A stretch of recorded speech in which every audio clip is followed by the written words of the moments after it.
बहुत बहुत शुक्रिया नजीब भाई।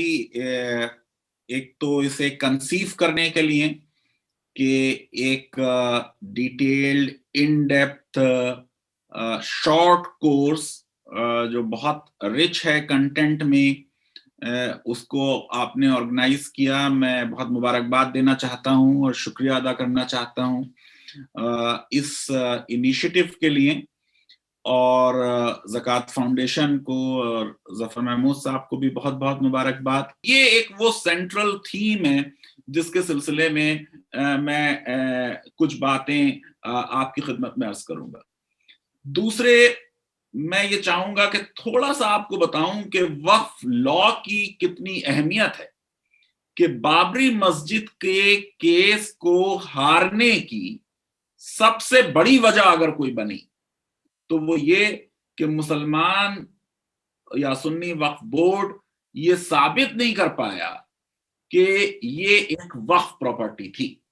अगर बाबरी मस्जिद का वक्फ साबित हो जाता तो सुप्रीम कोर्ट के जजमेंट में बिल्कुल क्लियरली लिखा है कि once a Waqf always a वक्फ। एक बार अगर वक्फ प्रॉपर्टी हो गई, उसका डेडिकेशन हो गया, परमानेंट डेडिकेशन हो गया, अब वो प्रॉपर्टी कभी भी किसी और को नहीं दी जा सकती।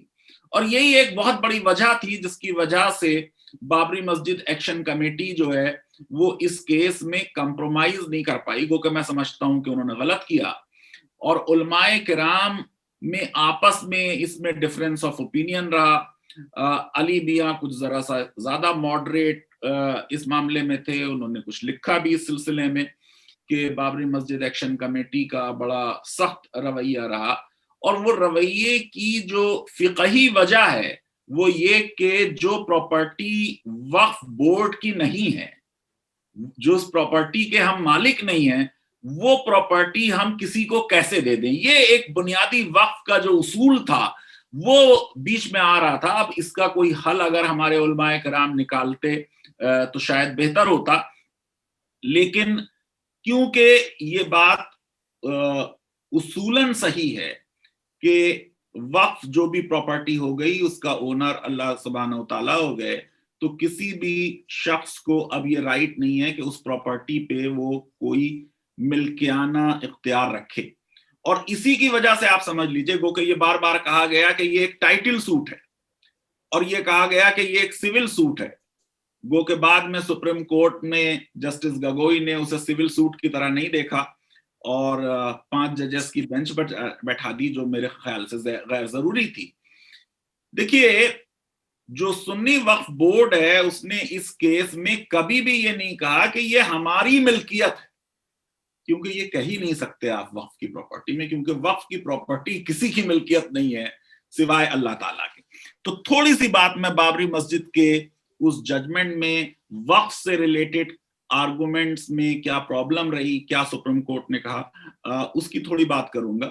और फिर आखिर में ये चीज जरा दोनों मिला के आपको दिखाऊंगा कि जिस तरीके से हिंदू रिलीजियस प्रॉपर्टीज और टेम्पल्स पे सरकार का कंट्रोल है, उसी तरह का कंट्रोल या उससे कुछ ज्यादा वक्फ की प्रॉपर्टीज पे भी है। और ये एक मिथ है, ये एक प्रोपेगेंडा है कि मुसलमानों की जो वक्फ प्रॉपर्टीज हैं उन पे सरकार का कोई कंट्रोल नहीं है और जो हिंदुओं की प्रॉपर्टीज हैं उन पे सरकार काबिज हो गई। तो ये एक ब्रॉड आउटलाइन है जिसके तहत मैं जरा सा आज आपसे थोड़ी सी बात करना चाह रहा हूं। देखिए, अभी 2020 में टर्की में जो जजमेंट आया सोफिया के मामले में, जरा उसको समझ लें तो आपको बाबरी मस्जिद के भी केस को समझने आसान हो जाएगा और वक्फ की इंपॉर्टेंस और अहमियत जो है वो जहन में बेहतर तरीके से आप समझ पाएंगे। अब ये देखिए कि ये जो चर्च आया सोफिया की है, ये 532 में बनी है, जस्टिनियन फर्स्ट ने बनाई है और 900 साल तक ये चर्च रहती है। गो के बीच में कुछ 50 साल तक ये चर्च डिफरेंट क्रिश्चियन स्कूल के कंट्रोल में चली जाती है। आपको मालूम है कि ये जो रोमन चर्च की हम बात कर रहे हैं, ईस्ट रोमन एम्पायर की बात कर रहे हैं, ये अलग तरह की क्रिश्चियनिटी है। बहरहाल जब क्रूसेडर्स आए और उन्होंने इस पे भी कब्जा कर लिया तो एक 50 साल तक ये ईस्टर्न रोमन एम्पायर के कब्जे से चली गई थी, बाद में दोबारा मिल गई। 1453 में ऑटोमन रूलर मेहमत सेकंड ने जो है आपको मालूम है फतेह कर लिया, और वो उसी दिन गए और सजदे में गिर गए, और उसके बाद ये प्रॉपर्टी जो थी ये पहले खरीदी गई। मैं ये मानने के लिए तैयार हूं कि ये सेल शायद एक फ्री सेल नहीं रही होगी, कि एक बादशाह जो जीतता हुआ आ रहा है उसके सामने जो कॉन्ट्रैक्ट हो रहा है वो इक्वल पार्टीज में नहीं हो रहा है। ये बात कंसीड की जा सकती, लेकिन मैं एक बुनियादी नुक्ते की तरफ इशारा कर रहा हूं कि डॉक्यूमेंटेशन कितना इंपॉर्टेंट है। तो साहब वो सेल डीड हुई और फिर उसकी वक्फ डीड हुई। अब ये बात हो रही है 1853 की, और वक्फ डीड अवेलेबल है। अब जब 1930 में आपको मालूम है कि खिलाफत खत्म हो गई, मुस्तफा कमाल पाशा आ गए, सेकुलरिज्म का एक एग्रेसिव डोज आ गया टर्की में, तो इस मस्जिद को अब म्यूजियम बना दिया गया। अब जो 2020 में उनकी टॉप एडमिनिस्ट्रेटिव कोर्ट का जजमेंट है वो इस बात पे है कि क्या ये जो फैसला मस्जिद को एक म्यूजियम बनाने का है, क्या ये फैसला सही था। और उसके सिलसिले में कोर्ट ने ये कह दिया कि जो प्राइवेट प्रॉपर्टीज हैं उनको कभी भी सरकार इस तरीके से टेक ओवर करके कन्वर्ट नहीं कर सकती, क्योंकि ये वक्फ प्रॉपर्टी है। तो जैसे मैंने कहा कि once a dedication always a dedication, इसलिए इसके कैरेक्टर में चेंज नहीं किया जा सकता। और मैं वहां गया हूं, मैंने देखा है कि वहां पे बहुत सी जो चीजें पुरानी चर्च की थी उनको रिटेन किया गया था। अब आप ये देखिए कि इंडिया में जो बाबरी मस्जिद का मामला हो रहा है ये 1528 में हो रहा है, यानी देखिए कि टर्की के कितने सालों बाद हो रहा है, ये तकरीबन 70 साल बाद का वाकया है। लेकिन एक तो बाबरनामा में अप्रैल 1528 से सितंबर 1528 के पेजेस गायब हैं। तो ये जो मस्जिद बनने का काम शुरू हुआ बाबर के कहने पे अमीर बाकी ने किया, ये रिकॉर्ड कुछ दिन से गायब हो गया। अगर वो सितंबर का शायद वाकया है, लेकिन वो 4 या 5 सितंबर तक का अप्रैल से पेजेस नहीं मिले, अवेलेबल नहीं है, तो वो रिकॉर्ड नहीं अवेलेबल हो पाया। अब इसमें वक्फ डीड अवेलेबल नहीं हो पाई। तो पहला जो मुस्लिम पार्टीज का केस कमजोर हुआ वो ये कि बाबर की तरफ से उस तरह की वक्फ डीड नहीं मिली जैसी सुल्तान महमद जो बाबर से पहले का है टर्की में, उसकी वक्फ डीड अवेलेबल थी। अगर वो वक्फ डीड अवेलेबल होती तो कोई कोर्ट जो है वो इस केस में वक्फ प्रॉपर्टी को किसी टेंपल में तब्दील करने का हुक्म नहीं दे सकती थी। अब इसमें थोड़ा सा एक बात कही जा सकती है कि वक्फ डीड ना हो तब भी इंस्क्रिप्शन है, मिहराब के ऊपर कुछ लिखा हुआ है, मस्जिद के अंदर जब घुसिए तो उसमें कुछ लिखा हुआ है। अब इंस्क्रिप्शन में कुछ तारीख जरा फर्क पड़ गई, एक जगह पे 1523 आ गया। 1523 में तो बाबर हिंदुस्तान नहीं आया था, तो उससे कुछ डाउट हो गया। लेकिन ये कि उस इंस्क्रिप्शन का अगर सही मतलब निकाला जाता तो उस इंस्क्रिप्शन को डेडिकेशन मान के इसको वक्फ प्रॉपर्टी माना जा सकता था। और मैं ये समझता हूं कि यहां सुप्रीम कोर्ट से गलती हो गई। अब सुप्रीम कोर्ट ने बहुत एट लेंथ ये भी आर्गू हुआ और जजमेंट का हिस्सा बना है कि ठीक है, जब वक्फ डीड नहीं होती तब भी किसी प्रॉपर्टी को वक्फ माना जा सकता है। इसको कहते हैं वक्फ बाय यूजर। अब वक्फ बाय यूजर का कंसेप्ट ये है कि जैसे ये एक प्रॉपर्टी है जो वक्फ है, समझ लीजिए एक मस्जिद है कोई, और उसके सामने का कोई मैदान है, और वो मैदान साला साल तक मस्जिद के लोग इस्तेमाल करते हैं, समझ लीजिए वहां वजू करते हैं या वहां जुमे की नमाज होती है, इस तरीके या तरावी हो जाती है वहां पे। तो फिर वो एक अरसे दराज तक अगर उसका इस्तेमाल हो गया, फिर उसको भी वक्फ मान लिया जाता है। तो यहां सुप्रीम कोर्ट में जो बहस हुई उसमें ये एक अल्टरनेटिव आर्गुमेंट की तरह लिया गया कि साहब वक्फ बाय यूजर का आर्गुमेंट से ये वक्फ है, क्योंकि हम 1528 से लेके यहां 1949 तक ये मस्जिद की तरह इस्तेमाल होती रही। अब यहां इलाहाबाद हाई कोर्ट ने भी गलती की और मैं समझता हूं फिर सुप्रीम कोर्ट ने भी गलती की, क्योंकि सुप्रीम कोर्ट और हाई कोर्ट दोनों जो हैं वो 1949 की डेट को छोड़ दिया उन्होंने, और उन्होंने कहा जनाब हुजूर ये बताएं कि 1857 से पहले क्या बाबरी मस्जिद नमाज के लिए इस्तेमाल होती थी। अब इस पे सुन्नी वक्फ बोर्ड ने ये आर्गुमेंट लिया कि हमारे पास इसका कोई सबूत नहीं।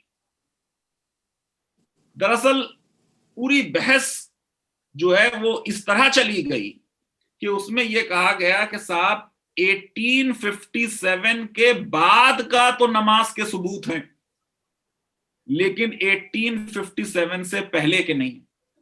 अब 1857 में आपको मालूम है कि पहली जंग आजादी हो गई, ईस्ट इंडिया कंपनी की हुकूमत खत्म हो गई, डायरेक्ट क्राउन का रूल हो गया, और आप सोचिए कि जो एक बाबर का एक ग्रांट थी 60 रुपए की, आप ये समझिए कि मुगलों की हुकूमत अगर चल रही है 1526 से लेके लेटर मुगल पीरियड तक, और उसमें वो ग्रांट चल रही है, और उसके बाद जब अवध में नवाब सादत अली खां की हुकूमत आ जा रही है, तो उस मुगल ग्रांट को कंटिन्यू किया जा रहा है। तो ग्रांट तभी कंटिन्यू की जाएगी जब वो मस्जिद थी। और फिर आप देखिए कि 1861 तक वो, पहले मैंने बताया जैसे 60 रुपए थी बाबर के जमाने में, फिर वो 300 रुपए कुछ हो गई, फिर वो कैश में रही 1861 तक, और फिर उसमें 2 गांव दे दिए गए ब्रिटिश हुकूमत ने, शोलापुर और मेरे ख्याल से अफजलपुर, और ये कहा गया साहब यहां से जो रेवेन्यू आएगी उससे ये मस्जिद की मेंटेनेंस की जाएगी जब तक इन परपीचुटी ये मस्जिद रहती। तो ब्रिटिश ग्रांट, नवाब सादतुल्लाह खां की ग्रांट, बाबर की ग्रांट, ये सारी चीजें बिल्कुल साबित करती हैं कि यहाँ पे नमाज होती थी। और मेरी समझ में ये सवाल नहीं आया कि मुसलमान कैसे थे अयोध्या के, कि जब तक ग्रेट मुगल्स की हुकूमत रही तब तो उन्होंने बाबर की बनाई मस्जिद में नमाज नहीं पढ़ी, और 1857 में जब हुकूमत खत्म हो गई मुगल्स की भी और अवध की भी, और अब ब्रिटिश गवर्नमेंट आ गई, तो उन्हें बड़ी इस मस्जिद से हमदर्दी हो गई और उन्होंने कहा अब हम नमाज पढ़ेंगे। तो मैं ये समझता हूं इसमें कहीं ना कहीं पे कोई हिस्टोरिकल मिस्टेक है इस नरेटिव में, और मेरा अंदाजा ये है कि ये हमेशा नमाज के लिए यूज होती रही और ये पूरा आर्गुमेंट फ्लॉड है। लेकिन सुप्रीम कोर्ट ने ये कहा कि भाई 1857-58 से पहले की तो आपके पास सबूत नहीं है नमाज का, उसके बाद का वक्फ बाय यूजर इसलिए नहीं एक्सेप्ट किया जाएगा क्योंकि वक्फ बाय यूजर के लिए ये जरूरी है कि पीसफुल पोजेशन हो।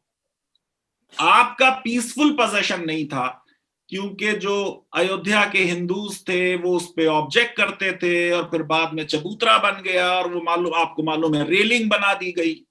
ठीक है ये बात, लेकिन इस पूरे सुप्रीम कोर्ट के जजमेंट में एक पैराग्राफ मुझे नहीं मिला जिससे यह साबित होता हो कि 1857 से पहले या 1857 के बाद वहां पर सिर्फ हिंदुओं की पूजा अर्चना होती थी। अगर मुसलमानों की नमाज का सिंगल एक्सक्लूसिव सबूत नहीं है तो हिंदुओं की भी पूजा अर्चना का एक्सक्लूसिव सबूत नहीं है। और अगर दोनों का सबूत नहीं है तो एक पार्टी को पूरी प्रॉपर्टी दे देना मुझे लगता है कि ये एक क्वेश्चनेबल चीज है। इसमें कुछ और फिर आपको मालूम है 20वीं सदी में बाबरी मस्जिद के केस में 1941 में शियाज और सुन्नी आपस में लड़े। शियाओं ने कहा कि साहब वो मीर बाकी शिया थे तो ये शिया वक्फ है। सुप्रीम कोर्ट में भी कुछ शियाओं ने कहा कि हम अपना 1/3 छोड़ रहे हैं। बहरहाल वो तो बात आई नहीं फाइनल जजमेंट तक और सुप्रीम कोर्ट ने माना कि ये एक सुन्नी वक्फ है। तो मैं ये समझता हूं कि बाबरी मस्जिद का केस जिसको में अभी सुप्रीम कोर्ट का जजमेंट हो गया और पूरे हिंदुस्तान के मुसलमान जो हैं उससे फैमिलियर हैं कि उनको ये समझना चाहिए कि इस केस की नाकामयाबी में वक्फ लॉ का बहुत अहम किरदार है। मैं अब दूसरी चीज पर आता हूं। कुछ कह रहे हैं जफर भाई?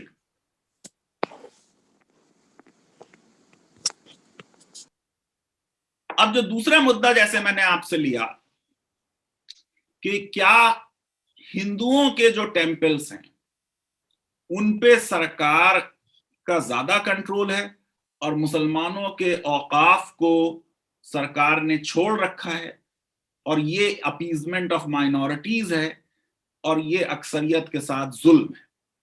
देखिए, जो हिंदू टेम्पल्स हैं और मुस्लिम मॉस्क हैं उनमें एक बुनियादी फर्क है कि हिंदू टेम्पल्स में बहुत ज्यादा वेल्थ है और ये वेल्थ आया क्योंकि वहां ऑफरिंग्स होती है।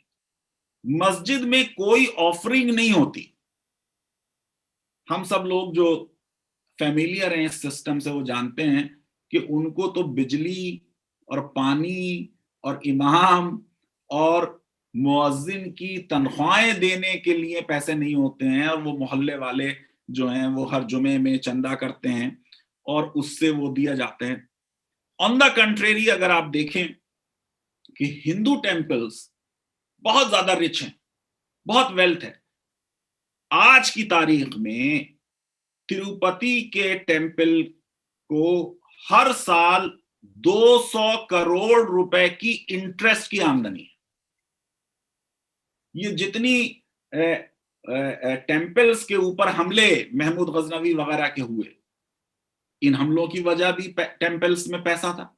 आप सोचिए कि वहां से कोई आदमी जा रहा है, रास्ते में हजारों टेम्पल्स पड़ रहे हैं। अरे भाई, अफगानिस्तान नहीं पहुंचा तो वहां पे बैमियान में तो बुद्धा की इतनी बड़ी मूर्तियां थी, लेकिन उसे नहीं छोड़ा क्योंकि वहां पैसे नहीं थे। पैसे जहां जिस टेम्पल में थे उन टेम्पल्स में गए और उसकी प्रोसेस में मुल्तान में मस्जिद में भी गिरा दी गई। औरंगजेब ने गोलकुंडा में जब यहाँ वहां से लैंड रेवेन्यू नहीं पे की जा रही थी, यहाँ के रूलर ने मस्जिद के तहखाने में पैसे छुपा दिए थे तो वो मस्जिद गिरा दी गई। तो ये जो बादशाहों के तरीके टेम्पल्स पे अटैक करने के हैं उसकी वजह भी उनकी वेल्थ है। तो जब ब्रिटिश हुकूमत यहां आ गई और आपको मालूम है कि पहले ईस्ट इंडिया कंपनी आई, तो ईस्ट इंडिया कंपनी से और इवन ब्रिटिश किंग से मद्रास के हिंदुओं ने कंप्लेंट्स की कि ये मिसमैनेजमेंट हो रहा है हमारे टेम्पल्स में, खुर्द-बुर्द हो रही है पैसों की और इसको कंट्रोल किया जाए। तो पहले तो ईस्ट इंडिया कंपनी की भी ये पॉलिसी थी और बाद में 1857 के बाद अंग्रेजों की भी पॉलिसी रही कि हिंदुस्तानियों के रिलीजियस मामलात में ना बोला जाए। वो हुकूमत करने आए थे, पहले ट्रेडिंग करने आए थे, तो अपना हमारा ट्रेड होना चाहिए, हमारी हुकूमत होनी चाहिए, हमें इनकी मजहबी जज्बात मजरू नहीं करने चाहिए, ये पॉलिसी थी। फिर जब इस तरीके की कंप्लेंट्स हुई तो रेगुलेशन 3 आई 1810 में बंगाल में, और उसमें यह कहा गया कि जो अब बोर्ड ऑफ रेवेन्यू होगा वो सुपरिंटेंडेंस करेगा ऑन ऑल इंडाउमेंट्स इंक्लूडिंग औकाफ। तो हिंदू रिलीजियस इंस्टीट्यूशंस भी आएंगे इसके कंट्रोल में और मुस्लिम औकाफ भी आएंगे। फिर मद्रास में ऐसी रेगुलेशन 1817 में आई और उसमें एक कदम और बढ़ा के कहा गया कि साहब मॉनिटर किए जाएंगे जो ग्रांट्स हैं और एंडाउमेंट्स हैं टेम्पल्स के लिए। अब आपको मैंने जैसे पहले भी बताया कि 1858 में डायरेक्ट ब्रिटिश रूल हो गया पहली जंग आजादी के खत्म होने के बाद, और सरकार ने क्वीन विक्टोरिया के प्रोक्लेमेशन में लिखा कि हम रिलीजियस मामलात में नहीं बोलेंगे। लेकिन खुद हिंदुओं की तरफ से इनिशिएटिव आया कि टेम्पल्स में मिसमैनेजमेंट हो रहा है, तो 1888 में एक 6 मेंबर कमेटी बनी जिसमें टी मुथुस्वामी अय्यर और वी बसैयम अयंगर ये लोग थे। और इन लोगों ने कहा कि कोई गवर्नमेंट सुपरिंटेंडेंस और कंट्रोल टेम्पल वेल्थ का होना चाहिए। फिर जब राजा ऑफ पोंगैल थिरु रमैया ये जब मद्रास प्रेसिडेंसी में पावर में आए, तब पहला हिंदू परिपलनम एक्ट 1922 में बना। उन्होंने जाके वायसराय जो थे लॉर्ड इरविन को एक्सप्लेन किया कि इस एक्ट की क्यों जरूरत है। और उसके बाद 1927 में Hindu religious and charitable board constitute हुआ। 1940 के आते आते स्पेशल ऑफिसर अपॉइंट किए गए। 1851 में मुल्क की आजादी के बाद वो एक्ट पास होगा, Hindu religious and charitable endowments act. और ये एक्ट फिर कई स्टेट्स ने साउथ की जो है बोरो कर लिया। 1959 में मद्रास में इसका सेपरेट डिपार्टमेंट बन गया। अब यहां मैं एक बात कह दूं कि क्योंकि आर्टिकल 26 में ये राइट है रिलीजियस डिनोमिनेशन का और एनी सेक्ट देयर ऑफ का to manage their religious affairs and to manage their movable and immovable property, और क्योंकि आर्टिकल 31A में जब गवर्नमेंट टेक ओवर करेगी मिसमैनेजमेंट के लिए कोई प्रॉपर्टी, तो वो टेक ओवर टेम्परेरी होगा। मैं बिल्कुल आरएसएस, वीएचपी और एक्सट्रीम हिंदुत्व के आर्गुमेंट से एग्री करता हूं, और यही मेरी मेन प्रॉब्लम है कि अपने भी नाराज और गैर भी नाराज, क्योंकि मैं सही सही बात आपको बता रहा हूं कि ये आर्गुमेंट के सिर्फ हिंदुओं के टेम्पल अंडर गवर्नमेंट कंट्रोल हैं और औकाफ नहीं है, गलत है। लेकिन ये आर्गुमेंट कि सरकार कोई भी रिलीजियस प्रॉपर्टी सिर्फ जब मिसमैनेजमेंट हो रहा है, यानी राइट टू एडमिनिस्टर में राइट टू मेल एडमिनिस्टर नहीं है, ये बिल्कुल इसमें लॉ क्लियर है। तो किसी भी चाहे रिलीजियस इंस्टीट्यूशन हो चाहे माइनॉरिटी इंस्टीट्यूशन हो, उनको अपने इदारों को मिसमैनेज करने का राइट नहीं है, और ऐसी सिचुएशन में सरकार टेक ओवर करेगी। लेकिन ये टेक ओवर हमेशा टेम्परेरी टेक ओवर होना चाहिए। मैं बिल्कुल हिंदुत्व आर्गुमेंट से यहां एग्री करता हूं। अब यहां पे मैं एक आध चीज और कहना चाहता हूं कि कुछ तो ये एक प्रोपेगेंडा हो गया कि सारे हिंदू टेम्पल्स सरकार ने टेक ओवर कर लिए हैं। अगर सिर्फ तमिलनाडु की एग्जाम्पल लूं तो मैं आपको बताना चाहूंगा कि 36,606 टेम्पल्स में आप सोचिए कि जो नॉन लिस्टेड हैं, जो सरकार के इस कंट्रोल में नहीं है, वो है 34,093। यानी ज्यादातर टेम्पल्स जो हैं वो कंट्रोल में नहीं है। ये कौन से टेम्पल्स हैं? ये वो टेम्पल्स हैं जिनकी एनुअल इनकम 10,000 रुपए से कम है। जो लिस्टेड टेम्पल्स हैं जो कंट्रोल में हैं इस डिपार्टमेंट के, उसमें 355 ऐसे हैं जिनकी 10,000 से ज्यादा आमदनी है, 672 ऐसे हैं जिनकी 2 लाख से ज्यादा की आमदनी है, और 335 ऐसे हैं जिनकी 10 लाख से ज्यादा की आमदनी है। तो सारे टेम्पल सरकार की कंट्रोल में नहीं है। जो सरकार के कंट्रोल में टेम्पल्स हैं उनके बोर्ड हैं, और उन बोर्ड के लिए यह शर्त है कि नॉन हिंदू उनका मेंबर नहीं बन सकता। उसके लिए यह शर्त है कि उन टेम्पल्स का पैसा सिर्फ हिंदू टेम्पल्स या मठ के लिए इस्तेमाल होगा। यह हो सकता है कि एक टेम्पल का पैसा दूसरे टेम्पल के लिए इस्तेमाल हो जाए, लेकिन यह एक झूठ है, यह एक प्रोपेगेंडा है कि हिंदू टेम्पल्स का पैसा लेके मुसलमानों के इदारों को दिया जा रहा है। ऐसा बिल्कुल नामुमकिन है।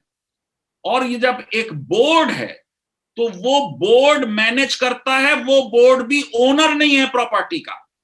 अभी जो चार धाम के सिलसिले में जस्टिस रमेश रंगनाथन, जो उत्तरा हाई कोर्ट के चीफ जस्टिस थे, उनका जो फैसला आया सुब्रमण्यम स्वामी के मैटर में, उसमें भी उन्होंने कहा कि ये जो चार धाम बोर्ड बना है, ये बोर्ड ओनर नहीं है। पहली चीज तो बोर्ड सरकार नहीं है, दूसरी चीज बोर्ड ओनर नहीं है, तीसरी चीज बोर्ड का हर मेंबर सिर्फ हिंदू ही हो सकता है। ओनर तो प्रॉपर्टी की डीटी है। जैसे मैंने आपको बताया कि मुस्लिम औकाफ में वो प्रॉपर्टी अल्लाह की हो गई, ऐसे ही Hindu religious endowment charitable act के तहत वो प्रॉपर्टी जो डेडिकेट की हुई है किसी डीटी को, वो उस डीटी की प्रॉपर्टी है। और आप देखिए कि जो हमारा इसमें जूरिस्प्रूडेंस है, अगर बाबरी मस्जिद की केस के तरफ ही उसे दोबारा ले जाएं, तो हम ये मानते हैं इंडिया में कि जो आइडल है, जो मूर्ति है, जो भगवान है, वो अपने आप में एक लीगल पर्सन है, एक ज्यूरिस्टिक पर्सन है, उसको सू किया जा सकता है, वो सू कर सकता है। आप ये देखिए कि पूरा केस ही ये था कि इस केस में 1949 में जब वो ताले लगा दिए गए, तो सुन्नी वक्फ बोर्ड है पार्टी, और आप देखिए कि फिर 1989 में जाके रामलला पार्टी बन रहे हैं, और ये जो प्रॉपर्टी दी जा रही है, ये रामलला को दी जा रही है, ये एक डीटी को प्रॉपर्टी दी जा रही है। बल्कि निर्मोही अखाड़ा मैं समझता हूं इस पूरी बैटल में सबसे बड़ा लूजर रहा कि उन्होंने 150 साल तक ये केस लड़ा, क्योंकि ओरिजिनल लिटिगेशन तो आपको मालूम है शुरू हो गया था 19वीं सेंचुरी में, और पहले 3 जजमेंट आए, वो अलग एक मुद्दा है कि सुप्रीम कोर्ट ने रेस जुडिकेटा भी नहीं माना। लेकिन मेन बात जो मैं आज आपको अर्ज करना चाह रहा हूं कि ये एक झूठ है, एक प्रोपेगेंडा है कि मुस्लिम औकाफ जो हैं उनके ऊपर सरकार का कंट्रोल नहीं है। आप ये सोचिए कि अगर मुस्लिम औकाफ के एक्ट्स के बारे में मैं आपको बताऊं तो 1810 से 1810 से अब तक 24 एक्ट पास हुए हैं वक्फ से रिलेटेड। बंगाल का 1934 का, यूपी वक्फ एक्ट 1936 का, दिल्ली का 1943 का। तो जैसे हिंदुओं के लिए ईस्ट इंडिया कंपनी की पॉलिसी थी रिलीजियस मैटर्स में ना इंटरफेयर करें, ऐसे ही मुसलमानों के लिए थी। जब 1810 में बंगाल की रेगुलेशन नंबर 3 आई, तो बोर्ड ऑफ रेवेन्यू जो था उसने कहा कि साहब वो अब औकाफ को भी सुपरिंटेंडेंस करेगा। फिर जो रेगुलेशन 1863 में आई, उसमें और कंट्रोल बढ़ा दिया गया। फिर 1864 में काजी एक्ट आ गया जिसने एबॉलिश कर दिया काजी का इंस्टीट्यूशन, और अब वक्फ प्रॉपर्टीज जो है वो अंग्रेज जजों के पास चली गई, जो शरिया नहीं लागू कर रहे थे, जो इंग्लिश लॉ लागू कर रहे थे, और उससे मुस्लिम लॉ में बहुत प्रॉब्लम्स हुई, वो आज मौका नहीं है। फिर मुसलमान वक्फ एक्ट 1923 में आ गया, फिर 54 में एक्ट आया, फिर 95 में आया, फिर अभी उसमें अमेंडमेंट हुआ। तो बस 2-4 बातें करके मैं अपनी बात खत्म करता हूं कि जो इस तरह का बोर्ड हिंदू टेंपल्स के लिए है, ऐसे ही वक्फ बोर्ड है, और वक्फ बोर्ड पे भी सरकार का बहुत सख्त कंट्रोल है। जो चीफ एग्जीक्यूटिव ऑफिसर है वो स्टेट गवर्नमेंट अपॉइंट करती हैं। सेंट्रल गवर्नमेंट को सेक्शन 96 में पावर है कि रेगुलेट करेंगे उनके अफेयर्स, पीरियोडिक रिपोर्ट्स मांगेंगे, उनकी रिपोर्ट्स जो है वो स्टेट लेजिस्लेचर में ले डाउन की जाएंगी।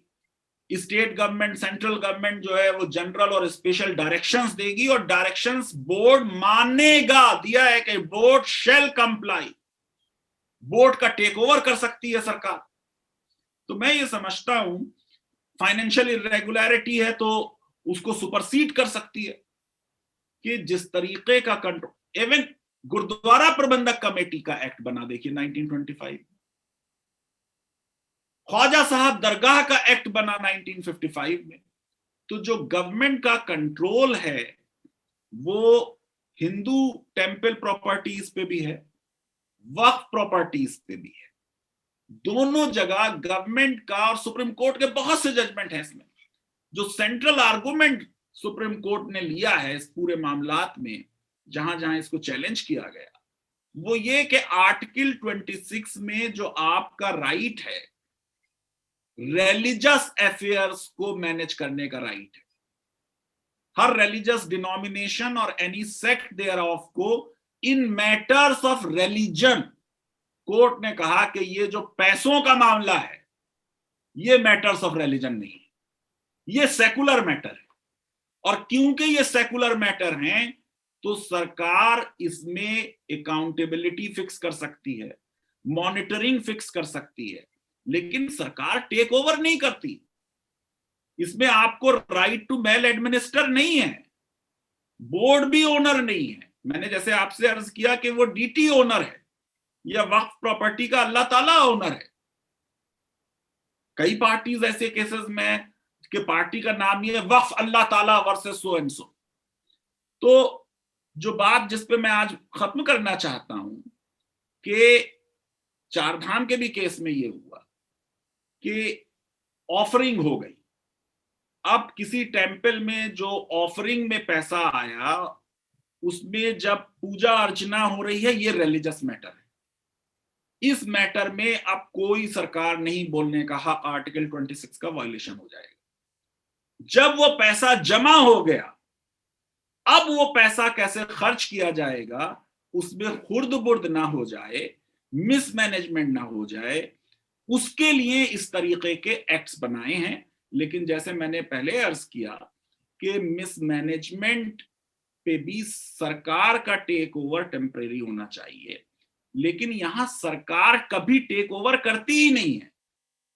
ये एक बोर्ड बना दिया जाता है, बोर्ड में हिंदू सिर्फ होंगे, नॉन हिंदू नहीं हो सकते। आप देखिए जरा सा कैसे मजे की बात है कि हिंदू की जो डेफिनेशन हिंदू मैरिज एक्ट में आ रही है उसमें तो कह दिया कि टर्म हिंदू जो है वो इंक्लूड करेगा सिख को, जबकि आपको मालूम है प्रकाश सिंह बादल तो आर्टिकल 25 की कॉपी इसीलिए जलाते थे क्योंकि वो कहते थे कि सिख मजहब एक अलग मजहब।